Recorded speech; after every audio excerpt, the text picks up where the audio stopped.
अगर आप भी चाहते हैं कि JM म्यूजिक के ऑडियो वीडियो सबसे पहले आप तक पहुंचे, तो लाल बटन को दबाकर चैनल को सब्सक्राइब जरूर करें और साथ में बेल आइकन को दबाना न भूलें।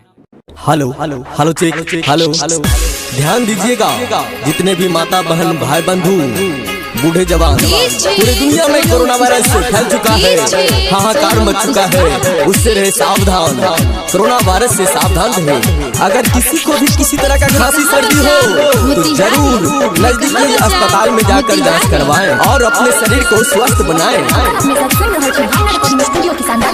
कोरोना वायरस देश विदेश में मचा दिया है हाहाकार, सबसे खतरा बड़ा है लफड़ा।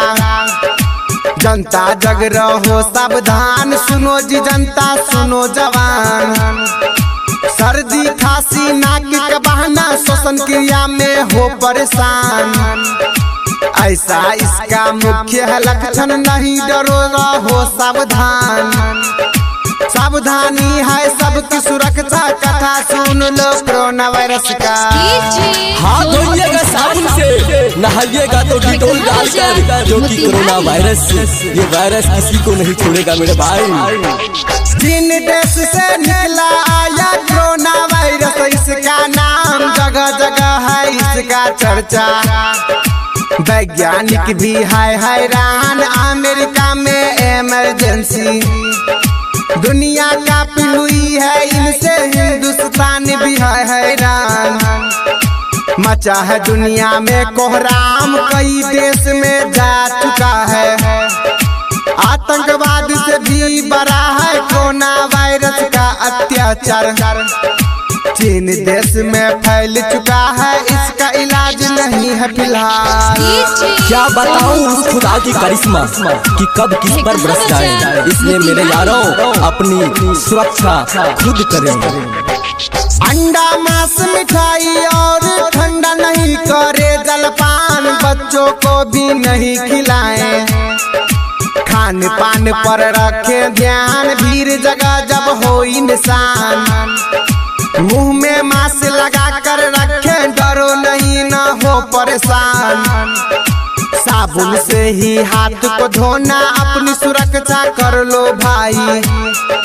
जब हो पीड़ा सिर में भारी, सर्दी खांसी आए बुखार, स्वास्थ्य केंद्र पर चेकअप कराओ, अपनी जान खुद बचाओ।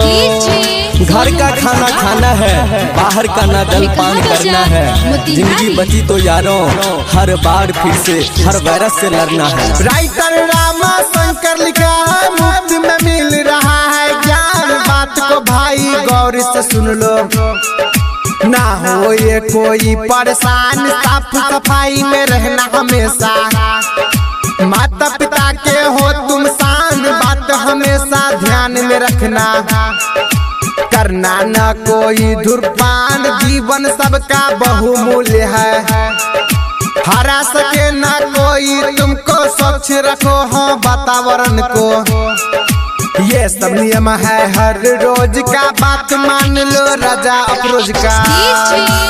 जागोगे तो पाओगे, सोओगे तो खोओगे, इसलिए मेरे यारों अभी जग के रहो, जाग के रहो, जगा के रहो। कोरोना वायरस देश विदेश में मचा दिया है हाहाकार, सबसे खतरा बड़ा है लफड़ा।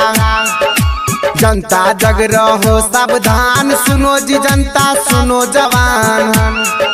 सर्दी खांसी नाक का बहाना, श्वसन क्रिया में हो परेशान।